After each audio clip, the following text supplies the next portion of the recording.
This Family Life News podcast is made possible by the support of listeners like you.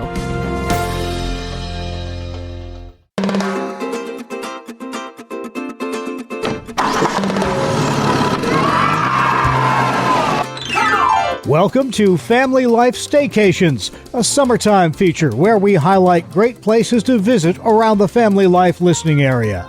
I'm Mark Webster, and this week we're off to South Williamsport, Pennsylvania, the home of the World of Little League Baseball Museum, where you might say Adam Thompson bats cleanup. He's the executive director. Why is Little League Baseball synonymous with Williamsport, Pennsylvania? How did it all get started? In 1939, a gentleman named Carl Stutz started the program with the idea of having a youth baseball program for children. Really, it just started with 3 teams in 1939. After that first year, what they decided to do was, let's do another season. By then, people kind of bought into the program, so another team was added. Throughout the town of Williamsport, people came up to Carl and they said, we see what you're doing. How do you set this thing up? So he would go and he would show them how to set up the Little League program in their neighborhood. By 1947, what they decided to do was kind of a tournament. They called it the National Tournament. Most of the teams were from the area here, with the exception of one team from New Jersey. So they played the National Tournament, which essentially became known as the Little League World Series.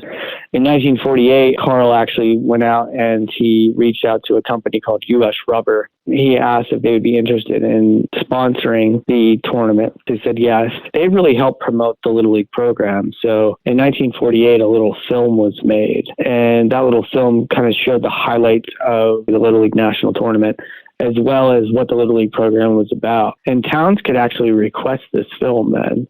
After that, Little League went from 300 teams to like 2,000 teams, and it just kept on growing each year after that. It was like the version of going viral back then, I guess. Yeah. You know, it's a little bit different. It wasn't like on social media where you can watch a video. You had to go to a movie theater and see it. In the 1960s, Little League started to appear on ABC's Wide World of Sports, which was a staple of Saturday afternoons on ABC. That really helped boost it as well to really kind of give it that national name of what it is today. Mm-hmm. We just want to say, you guys played a good game. We still don't think you're all that good a baseball team. You got guts, all of you. Just wait till next year.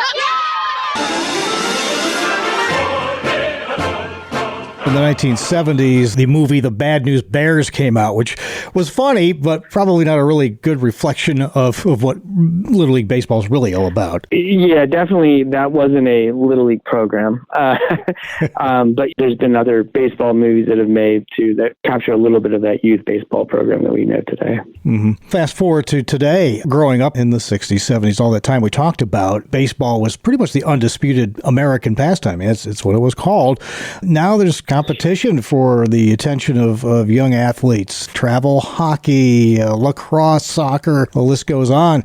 How does it fit into the whole tapestry of American youth sports now? It's still the largest youth program for sports. And the most important thing is it really is a community program. Your parents are your coaches. The umpires are usually people in your neighborhood. It's a way for parents to gather, and go support the players. So it's still the number one as far as I'm concerned. Well, let's talk a little bit about the museum itself now. How did that get started? Yeah. And what were some of the things, if someone's going to come visit with the family, that they're going to experience there? Yeah, the museum opened up in 1982. And the idea was to show off the history of the Little League baseball and softball program. We'd been open for about 30 years, and then we decided it was time for a change. So we closed the doors, knocked down the walls, redid the whole thing, and we're under this new layout.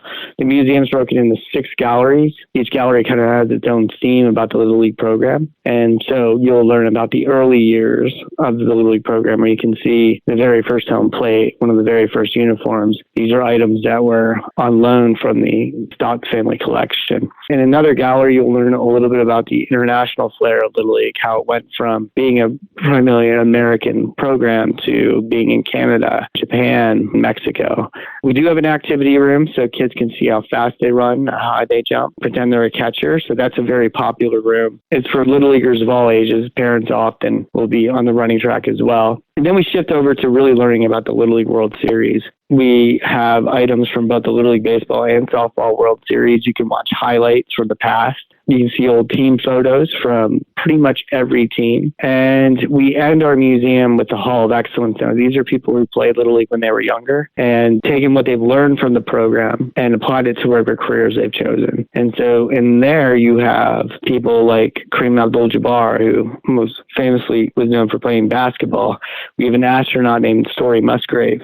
We have Kat Osman, who went on to play softball. The idea is to highlight people who would be good role models for children. We know that not all of them are going to go play Major League Baseball or even in the news, Athletes Unlimited softball league, but there's a chance that they don't realize what they're learning on the field now will definitely help them in the future. So that's how we kind of emphasize it. And then we end the tour with people telling what the Little League experience means to them, which is really nice. Yeah, I coached a little youth baseball back in the day, and I tell you, looking at what youth is like right now, I think one of the most important lessons that it teaches is patience, which is so lost in our instantaneous click-on-it world. It's kind of a lost art for a lot of kids. Yeah, and I think, it also prepares you on a lot of different areas of your life. Teamwork, that's very important in any job. And also, not every team's going to win, right? Mm-hmm. So it also teaches you a little bit of like how to learn how to lose and how you then take that loss and then bounce back and go and get ready to play the next game. Another lost art right there. Yeah, just learning how to lose. That's a very good point.